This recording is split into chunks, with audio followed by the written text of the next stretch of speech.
The Crystal Egg by H.G. Wells. There was until a year ago a little and very grimy-looking shop near Seven Dials, over which, in weather-worn yellow lettering, the name of C. Cave, Naturalist and Dealer in Antiquities was inscribed. The contents of its window were curiously variegated.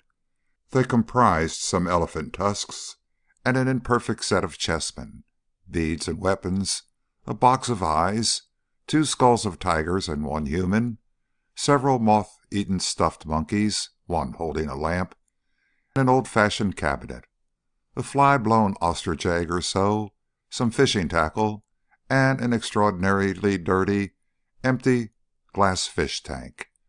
There was also, at the moment the story begins, a mass of crystal, worked into the shape of an egg and brilliantly polished.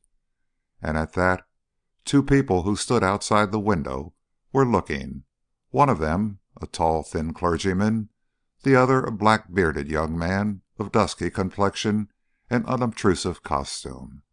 The dusky young man spoke with eager gesticulation, and seemed anxious for his companion to purchase the article. While they were there, Mr. Cave came into his shop, his beard still wagging with the bread and butter of his tea. When he saw these men, and the object of their regard, his countenance fell. He glanced guiltily over his shoulder and softly shut the door. He was a little old man, with pale face and peculiar watery blue eyes. His hair was a dirty gray, and he wore a shabby blue frock coat, an ancient silk hat, and carpet slippers very much down at heel. He remained watching the 2 men as they talked. The clergyman went deep into his trouser pocket, examining a handful of money, and showed his teeth in an agreeable smile. Mr. Cave seemed still more depressed when they came into the shop. The clergyman, without any ceremony, asked the price of the crystal egg. Mr. Cave glanced nervously toward the door leading into the parlor, and said £5. The clergyman protested that the price was high, to his companion as well as to Mr. Cave. It was, indeed, very much more than Mr. Cave had intended to ask when he had stocked the article, and an attempt at bargaining ensued.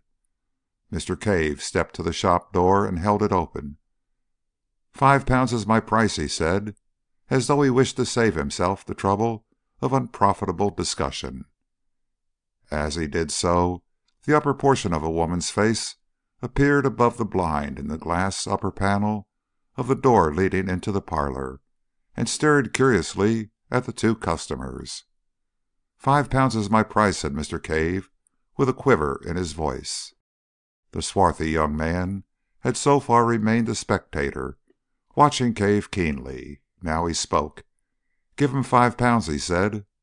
The clergyman glanced at him to see if he were in earnest, and, when he looked at Mr. Cave again, he saw that the latter's face was white.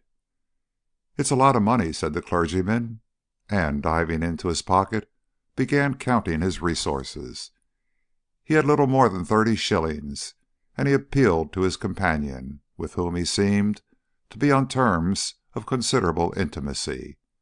This gave Mr. Cave an opportunity of collecting his thoughts, and he began to explain in an agitated manner that the crystal was not, as a matter of fact, entirely free for sale.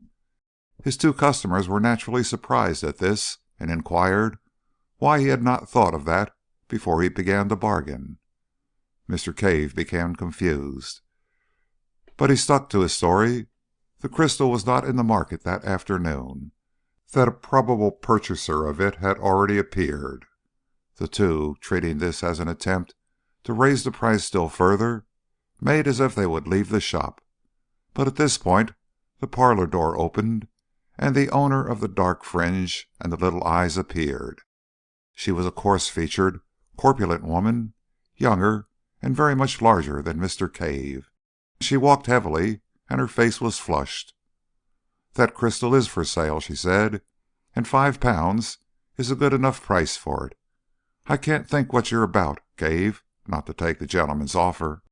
Mr. Cave greatly perturbed by the eruption, looked angrily at her over the rims of his spectacles, and without excessive assurance asserted his right to manage his business in his own way. An altercation began. The two customers watched the scene with interest and some amusement, occasionally assisting Mrs. Cave with suggestions. Mr. Cave, hard driven, persisted in a confused and impossible story of an inquiry for the crystal that morning, and his agitation became painful. But he stuck to his point with extraordinary persistence. It was the young Oriental who ended this curious controversy. He proposed that they should call again in the course of 2 days, so as to give the alleged inquirer a fair chance. "And then we must insist," said the clergyman. £5. Mrs. Cave took it on herself to apologize for her husband, explaining that he was sometimes a little odd, and as the two customers left, the couple prepared for a free discussion of the incident in all its bearings. Mrs. Cave talked to her husband with singular directness. The poor little man, quivering with emotion, muddled himself between his stories, maintaining on the one hand that he had another customer in view, and on the other asserting that the crystal was honestly worth 10 guineas. "Why did you ask £5?" said his wife. "Do let me manage my business my own way," said Mr. Cave. Mr. Cave had living with him a stepdaughter and a stepson, and at supper that night the transaction was rediscussed. None of them had a high opinion of Mr. Cave's business methods, and this action seemed a culminating folly. "It's my opinion he refused that crystal before," said the stepson, a loose-limbed lout of 18. "But £5?" said the stepdaughter, an argumentative young woman of 26. Mr. Cave's answers were wretched. He could only mumble weak assertions that he knew his own business best. They drove him from his half-eaten supper into the shop to close it for the night, his ears aflame and tears of vexation behind his spectacles. Why had he left the crystal in the window so long? The folly of it! That was the trouble closest in his mind. For a time he could see no way of evading sale. After supper his stepdaughter and stepson smarted themselves up and went out, and his wife retired upstairs to reflect upon the business aspects of the crystal over a little sugar and lemon and so forth in hot water. Mr. Cave went into the shop and stayed there until late, ostensibly to make ornamental rockeries for goldfish cases, but really for a private purpose that will be better explained later. The next day Mrs. Cave found that the crystal had been removed from the window, and was lying behind some second-hand books on angling. She replaced it in a conspicuous position, but she did not argue further about it, as a nervous headache disinclined her from debate. Mr. Cave was always disinclined. The day passed disagreeably. Mr. Cave was, if anything, more absent-minded than usual, and uncommonly irritable withal. In the afternoon, when his wife was taking her customary sleep, he removed the crystal from the window again. The next day Mr. Cave had to deliver a consignment of dogfish at one of the hospital schools, where they were needed for dissection. In his absence, Mrs. Cave's mind reverted to the topic of the crystal, and the methods of expenditure suitable to a windfall of £5. She had already devised some very agreeable expedients, among others a dress of green silk for herself and a trip to Richmond, when a jangling of the front door bell summoned her into the shop. The customer was an examination coach who came to complain of the non-delivery of certain frogs asked for the previous day. Mrs. Cave did not approve of this particular branch of Mr. Cave's business, and the gentleman, who had called in a somewhat aggressive mood, retired after a brief exchange of words, entirely civil so far as he was concerned. Mrs. Cave's eye then naturally turned to the window, for the sight of the crystal was an assurance of the £5 and of her dreams. What was her surprise to find it gone. She went to the place behind the locker on the counter, where she had discovered it the day before. It was not there, and she immediately began an eager search about the shop. When Mr. Cave returned from his business with the dogfish about 1:45 in the afternoon, he found the shop in some confusion, and his wife, extremely exasperated and on her knees behind the counter, routing among his taxidermic materials. Her face came up hot and angry over the counter as the jangling bell announced his return, and she forthwith accused him of hiding it. "Hid? What?" asked Mr. Cave. "The crystal." At that, Mr. Cave, apparently much surprised, rushed to the window. "Isn't it here?" he said. "Great heavens, what has become of it?" Just then Mr. Cave's stepson re-entered the shop from the inner room. He had come home a minute or so before Mr. Cave, and he was blaspheming freely. He was apprenticed to a second-hand furniture dealer down the road, but he had his meals at home, and he was naturally annoyed to find no dinner ready. But when he heard of the loss of the crystal, he forgot his meal, and his anger was diverted from his mother to his stepfather. The first idea, of course, was that he had hidden it, but Mr. Cave stoutly denied all knowledge of its fate, freely offering his bedazzled affidavit in the matter, and at last worked up to the point of accusing first his wife, then his stepson, of having taken it with a view to a private sale. So began an exceedingly acrimonious and emotional discussion, which ended for Mrs. Cave in a peculiar nervous condition midway between hysterics and amuck, and caused the stepson to be half an hour late at the furniture establishment in the afternoon. Mr. Cave took refuge from his wife's emotions in the shop. In the evening the matter was resumed, with less passion and in a judicial spirit, under the presidency of the stepdaughter. The supper passed unhappily and culminated in a painful scene. Mr. Cave gave way at last to extreme exasperation, and went out banging the front door violently. The rest of the family, having discussed him with the freedom his absence warranted, hunted the house from garret to cellar, hoping to light upon the crystal. The next day the two customers called again. They were received by Mrs. Cave almost in tears. It transpired that no one could imagine all that she had stood from Cave at various times in her marriage pilgrimage. She also gave a garbled account of the disappearance. The clergyman and the Oriental laughed silently at one another, and said it was very extraordinary. As Mrs. Cave seemed disposed to give them the complete history of her life, they made to leave the shop. Thereupon Mrs. Cave, still clinging to hope, asked for the clergyman's address, so that, if she could get anything out of Cave, she might communicate it. The address was duly given, but apparently was afterwards mislaid. Mrs. Cave can remember nothing about it. In the evening of that day the Caves seemed to have exhausted their emotions, and Mr. Cave, who had been out in the afternoon, supped in a gloomy isolation that contrasted pleasantly with the impassioned controversy of the previous days.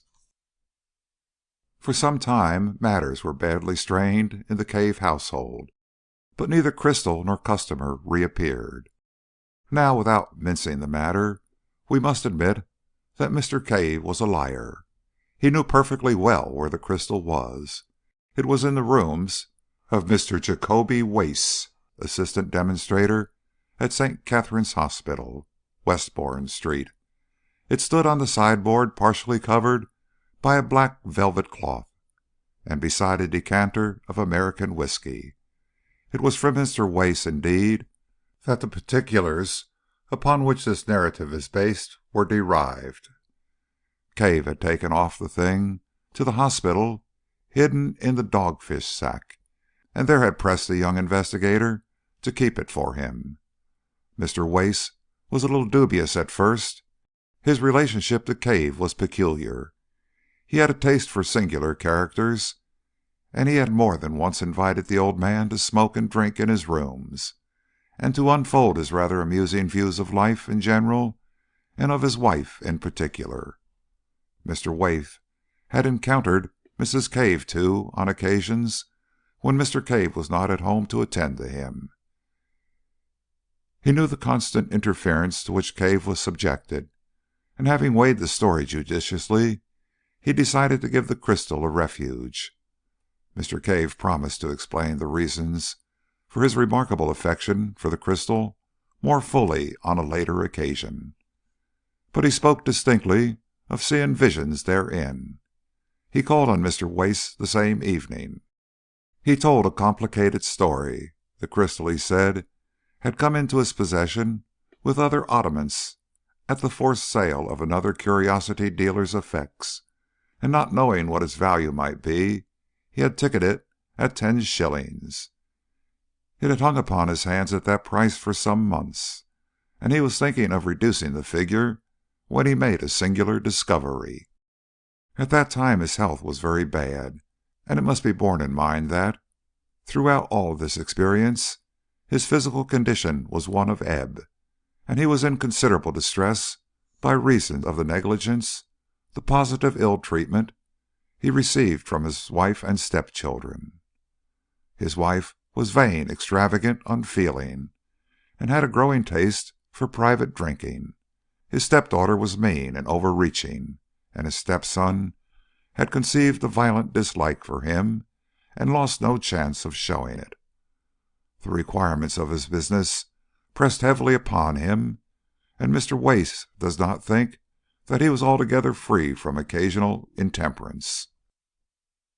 He had begun life in a comfortable position. He was a man of fair education, and he suffered, for weeks at a stretch, from melancholia and insomnia. Afraid to disturb his family, he would slip quietly from his wife's side when his thoughts became intolerable, and wander about the house.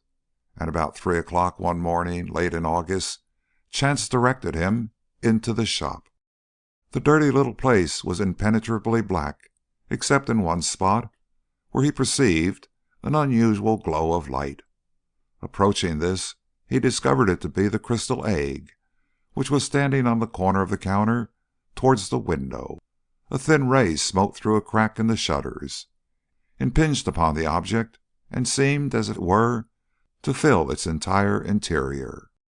It occurred to Mr. Cave that this was not in accordance with the law of optics as he had known them in his younger days. He could understand the rays being refracted by the crystal and coming to a focus in its interior, but this diffusion jarred with his physical conceptions. He approached the crystal nearly, peering into it and round it, with a transient revival of the scientific curiosity that in his youth had determined his choice of a calling. He was surprised to find the light not steady, but writhing within the substance of the egg, as though the object was a hollow sphere of some luminous vapor. In moving about to get different points of view, he suddenly found that he had come between it and the ray, and that the crystal none the less remained luminous. Greatly astonished, he lifted it out of the light ray and carried it to the darkest part of the shop. It remained bright for some 4 or 5 minutes, when it slowly faded and went out. He placed it in the thin streak of daylight, and its luminance was almost immediately restored. So far, at least, Mr. Wace was able to verify the remarkable story of Mr. Cave. He himself repeatedly held this crystal in a ray of light, which had to be of less diameter than 1 millimeter, and in the perfect darkness, such as could be produced by velvet wrapping, the crystal did undoubtedly appear very faintly phosphorescent. It would seem, however, that the luminousness was of some exceptional sort and not equally visible to all eyes, for Mr. Harbinger, whose name will be familiar to the scientific reader in connection with the Pasteur Institute, was quite unable to see any light whatever, and Mr. Wace's own capacity for its appreciation was out of comparison inferior to that of Mr. Cave's. Even with Mr. Cave, the power varied considerably.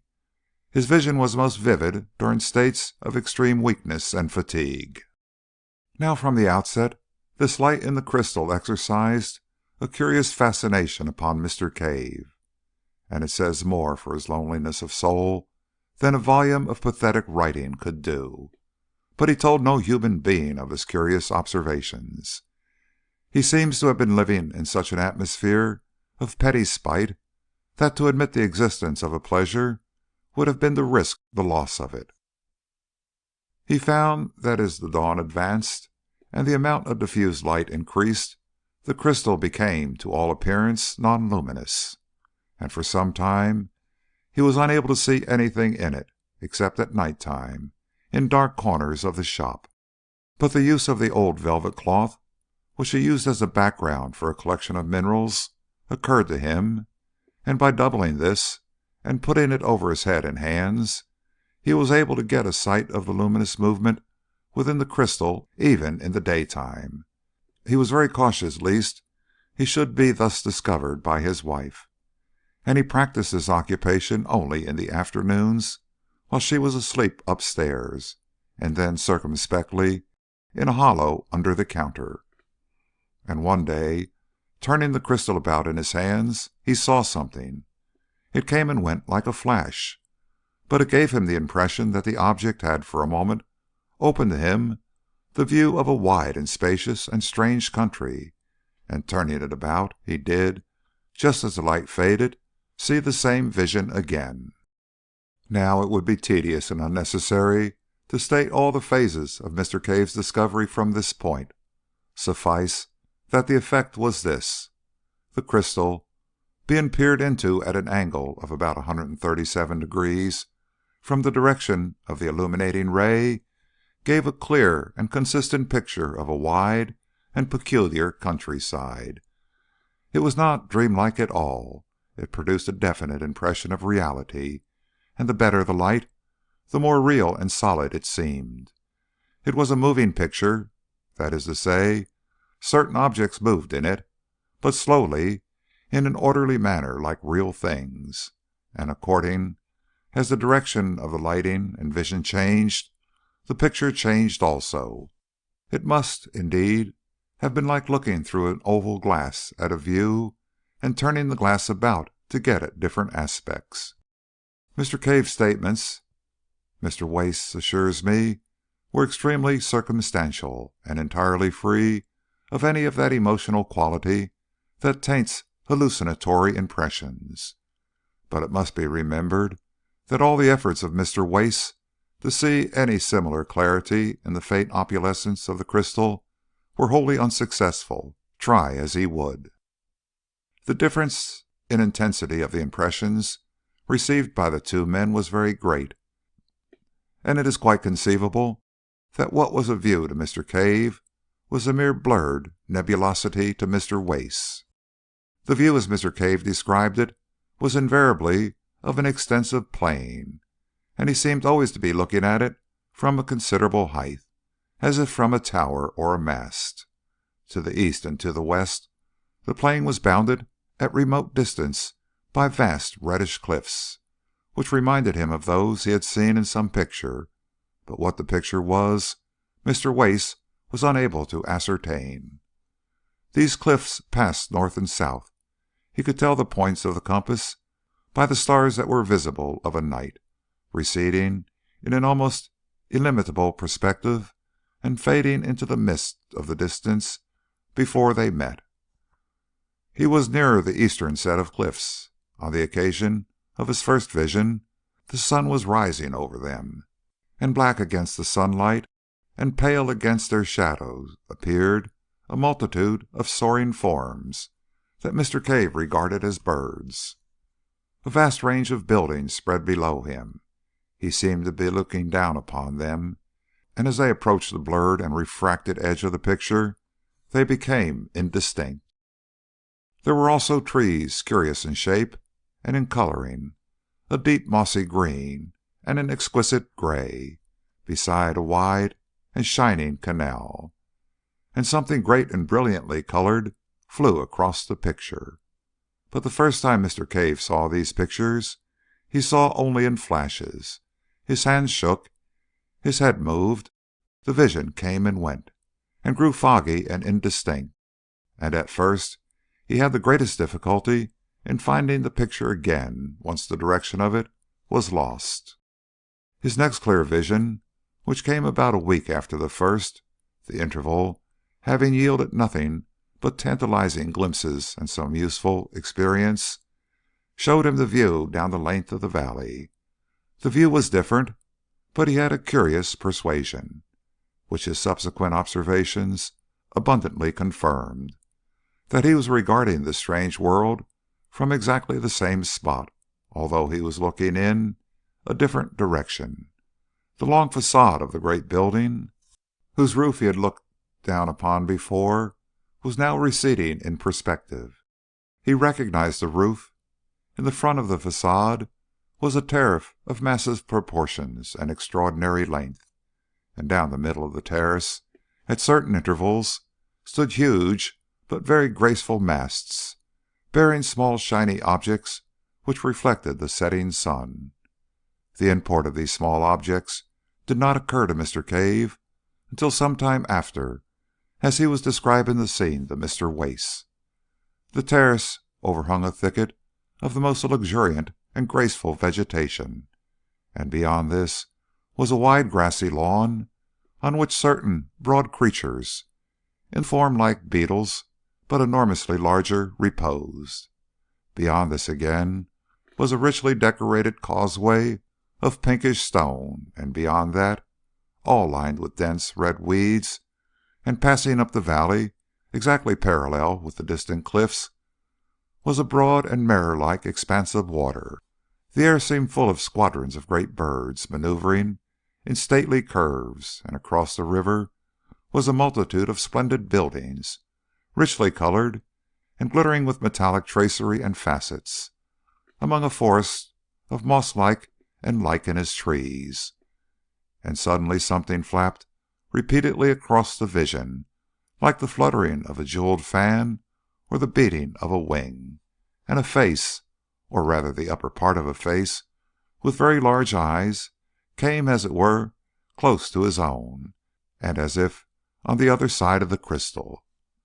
Mr. Cave was so startled, and so impressed by the absolute reality of these eyes, that he drew his head back from the crystal to look behind it. He had become so absorbed in watching that he was quite surprised to find himself in the cool darkness of his little shop, with its familiar odor of menthol, mustiness, and decay. And as he blinked about him, the glowing crystal faded and went out. Such were the first general impressions of Mr. Cave. The story is curiously direct and circumstantial. From the outset, when the valley first flashed momentarily on his senses, his imagination was strangely affected, and as he began to appreciate the details of the scene he saw, his wonder rose to the point of passion. He went about his business listless and distraught, thinking only of the time when he should be able to return to his watching. And then a few weeks after his first sight of the valley came the two customers, the stress and excitement of their offer, and the narrow escape of the crystal from sale, as I have already told. Now, while the thing was Mr. Cave's secret, it remained a mere wonder, a thing to creep to covertly and peep at, as a child might peep upon a forbidden garden. But Mr. Wace has, for a young scientific investigator, a particularly lucid and consecutive habit of mind. Directly the crystal and its story came to him, and he had satisfied himself, by seeing the phosphorescence with his own eyes, that there really was a certain evidence for Mr. Cave's statements, he proceeded to develop the matter systematically. Mr. Cave was only too eager to come and feast his eyes on this wonderland he saw, and he came every night from 8:30 until 10:30, and sometimes, in Mr. Wace's absence, during the day. On Sunday afternoons also he came. From the outset Mr. Wace made copious notes, and it is due to his scientific method that the relation between the direction from which the initiating ray entered the crystal and the orientation of the picture were proved. And by covering the crystal in a box perforated only with a small aperture to admit the exciting ray, and by substituting Black Holland for his bluff blinds, he greatly improved the conditions of the observations, so that in a little while they were able to survey the valley in any direction they desired. So having cleared the way, we may give a brief account of this visionary world within the crystal. The things were all cases seen by Mr. Cave, and the method of working was invariably for him to watch the crystal and report what he saw, while Mr. Wace, who as a science student had learned the trick of writing in the dark, wrote a brief note of his report. When the crystal faded, it was put into its box in the proper position, with the electric light turned on. Mr. Wace asked questions and suggested observations to clear up difficult points. Nothing, indeed, could have been less visionary and more matter-of-fact. The attention of Mr. Cave had been speedily directed to the bird-like creatures he had seen so abundantly present in each of his earlier visions. His first impression was soon corrected, and he considered for a time that they might represent a diurnal species of bat. Then he thought, grotesquely enough, that they might be cherubs. Their heads were round and curiously human, and it was the eyes of one of them that had so startled him on his second observation. They had broad silvery wings, not feathered, but glistening almost as brilliantly as new-killed fish, and with the same subtle play of color. And these wings were not built on the plan of bird wing or bat, Mr. Wace learned, but supported by curved ribs radiating from the body. A sort of butterfly wing with curved ribs seems best to express their appearance. The body was small, but fitted with two bunches of prehensile organs, like long tentacles, immediately under the mouth. Incredible as it appeared to Mr. Wace, the persuasion at last became irresistible that it was these creatures which owned the great quasi-human buildings and the magnificent garden that made the broad valley so splendid. And Mr. Cave perceived that the buildings, with other peculiarities, had no doors, but that great circular windows, which opened freely, gave the creatures egress and entrance. They would alight upon their tentacles, fold their wings to a smallness almost rod-like, and hop into the interior. But among them was a multitude of smaller winged creatures, like great dragonflies and moths and flying beetles, and across the greensward brilliantly colored gigantic ground beetles crawled lazily to and fro. Moreover, on the causeways and terraces, large-headed creatures, similar to the greater winged flies, but wingless, were visible, hopping busily upon their hand-like tangle of tentacles. Allusion has already been made to the glittering objects upon the masts that stood upon the terrace of the nearer building. It dawned upon Mr. Cave, after regarding one of these masts very fixedly on one particularly vivid day, that the glittering object there was a crystal exactly like that into which he peered. And still more careful scrutiny convinced him that each one in a vista of nearly 20 carried a similar object. Occasionally one of the large flying creatures would flutter up to one, and folding its wings and coiling a number of its tentacles about the mast, would regard the crystal fixedly for a space, sometimes for as long as 15 minutes. And a series of observations made at the suggestion of Mr. Wace convinced both watchers that, so far as this visionary world was concerned, the crystal into which they peered actually stood at the summit of the endmost mast on the terrace, and that on one occasion at least one of these inhabitants of this other world had looked into Mr. Cave's face while he was making these observations. So much for the essential facts of this very singular story.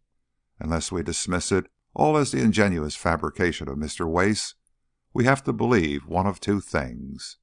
Either Mr. Cave's crystal was in two worlds at once, and that, while it was carried about in one, it remained stationary in the other, which seems altogether absurd, or else that it had some peculiar relation of sympathy with another and exactly similar crystal in this other world, so that what was seen in the interior of the one in this world was, under suitable conditions, visible to an observer in the corresponding crystal in the other world, and vice versa.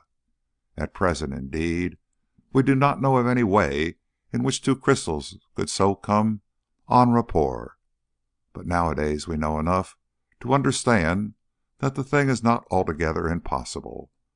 This view of the crystals as en rapport was the supposition that occurred to Mr. Wace, and to me at least it seems extremely plausible. And where was this other world? On this also the alert intelligence of Mr. Wace speedily threw light. After sunset the sky darkened rapidly. There was a very brief twilight interval indeed, and the stars shone out.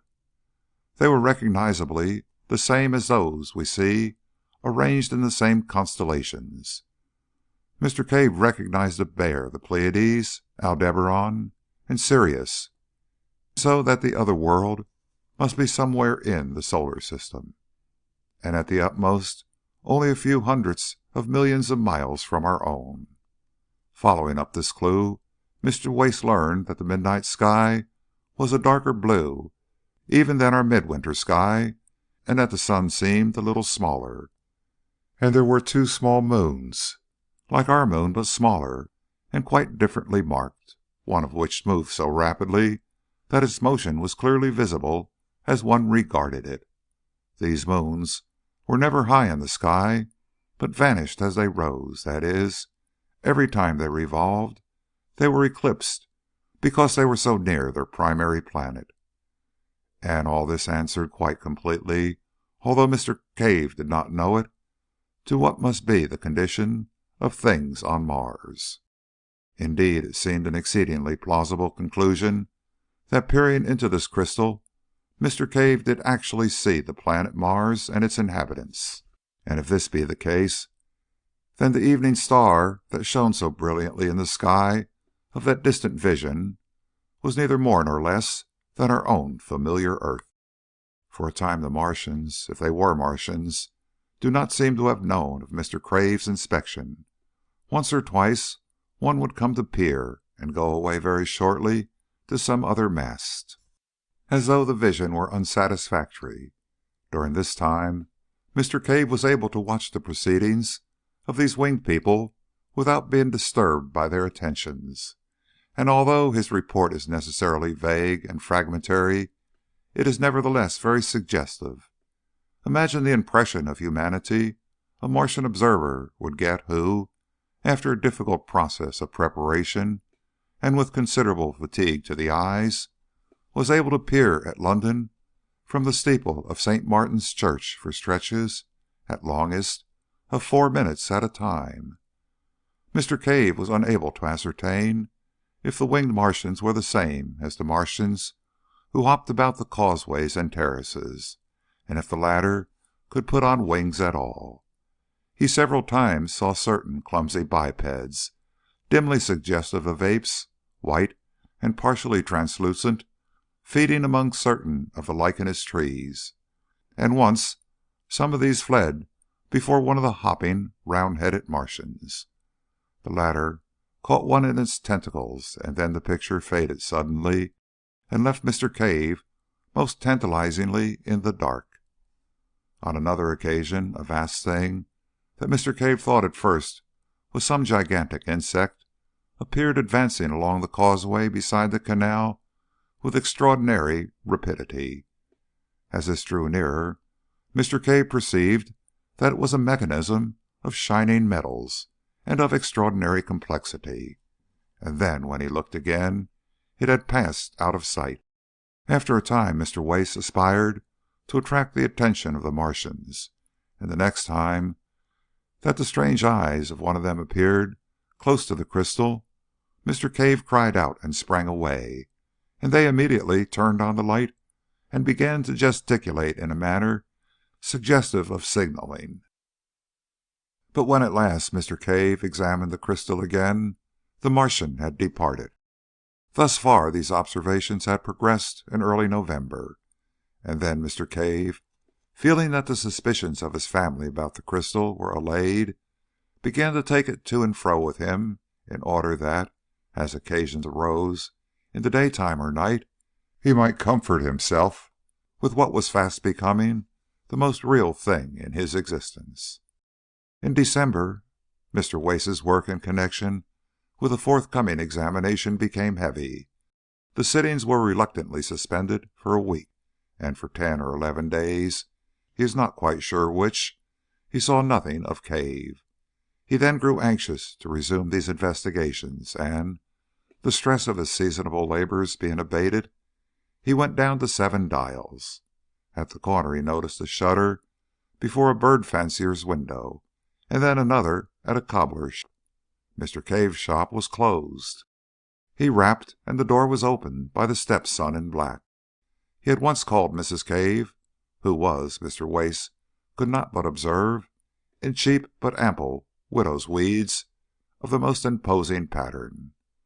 Without any very great surprise, Mr. Wace learnt that Cave was dead and already buried. She was in tears, and her voice was a little thick. She had just returned from Highgate. Her mind seemed occupied with her own prospects and the honourable details of the obsequies, but Mr. Wace was at last able to learn the particulars of Cave's death.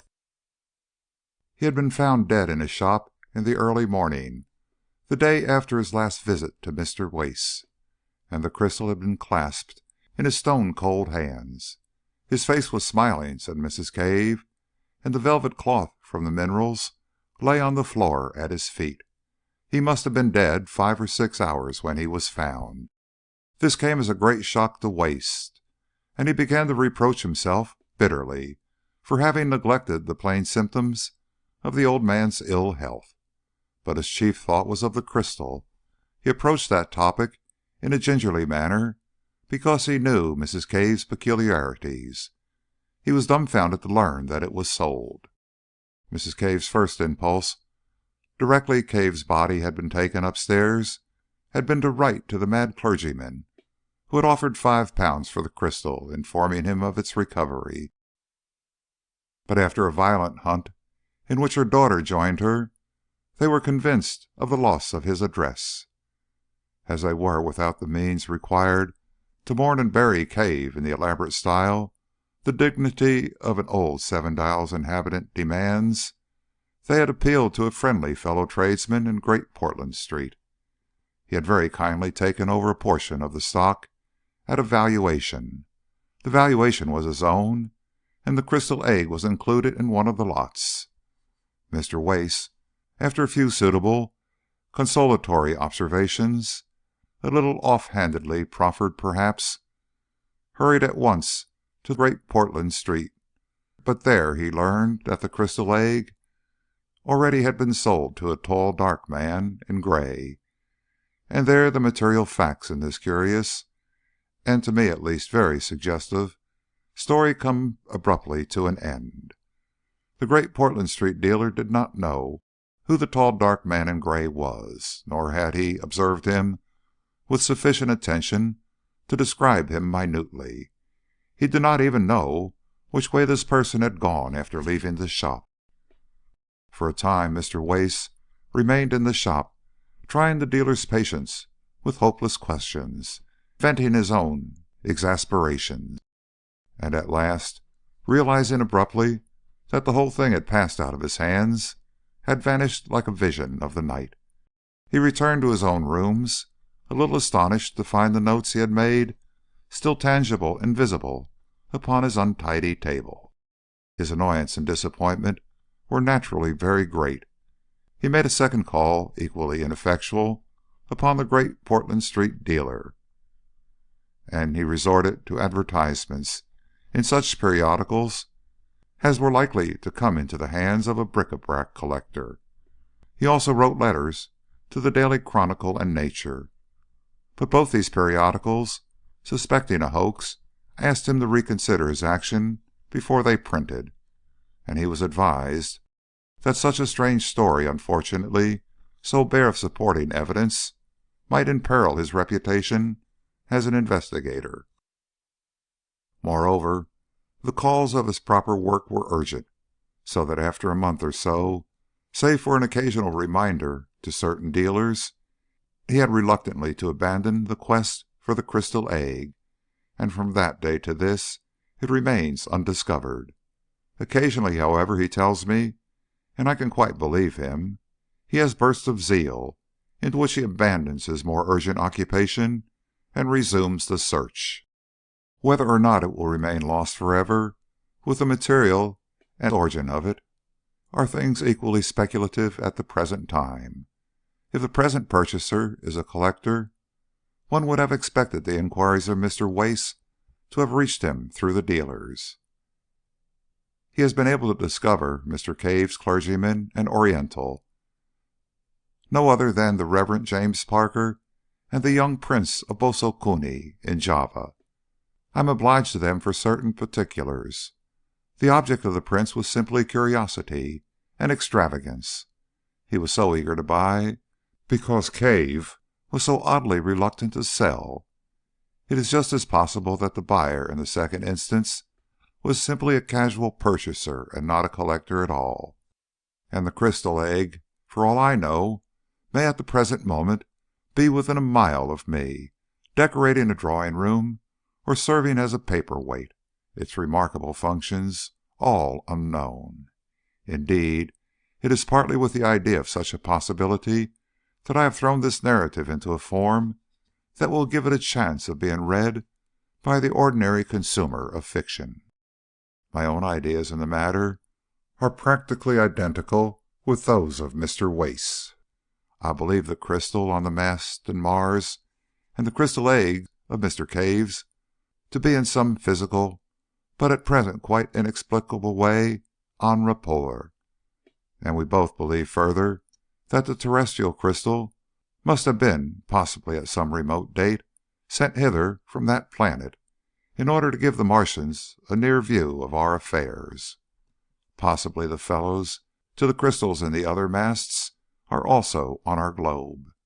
No theory of hallucination suffices for the facts. If you like the video, put a like, subscribe to the channel and click on the bell to not miss our new videos.